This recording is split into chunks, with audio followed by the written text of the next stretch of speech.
চট্টগ্রাম নগরীর প্রাচীন ও ঐতিহাসিক এলাকাগুলোর মধ্যে সত্যেশ্বরী মোড় একটি গুরুত্বপূর্ণ নাম।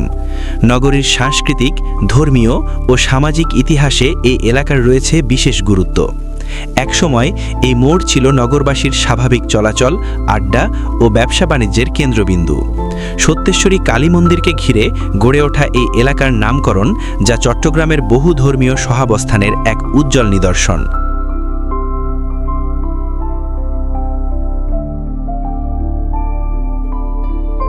কালের পরিক্রমায় নগর সম্প্রসারণের সঙ্গে সঙ্গে সত্যেশ্বরী মোড় হয়ে ওঠে একটি ব্যস্ত ও গুরুত্বপূর্ণ সংযোগস্থল।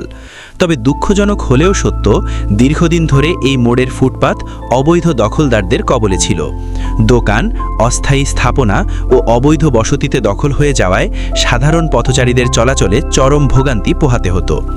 শিক্ষার্থী, বয়স্ক মানুষ ও নারী পথচারীরা প্রতিনিয়ত ঝুঁকি নিয়ে মূল সড়ক দিয়ে চলাচল করতে বাধ্য হতেন। নগরবাসীর দীর্ঘদিনের অভিযোগ ও দাবির প্রেক্ষিতে সম্প্রতি সংশ্লিষ্ট কর্তৃপক্ষ উদ্যোগ নিয়ে সত্যেশ্বরী মোড়ের ফুটপাত দখলমুক্ত করার কার্যক্রম শুরু করে।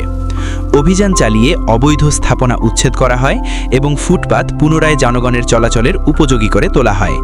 এর ফলে এলাকাটিতে স্বস্তি ফিরে এসেছে এবং সাধারণ মানুষ নিরাপদে চলাচলের সুযোগ পাচ্ছেন।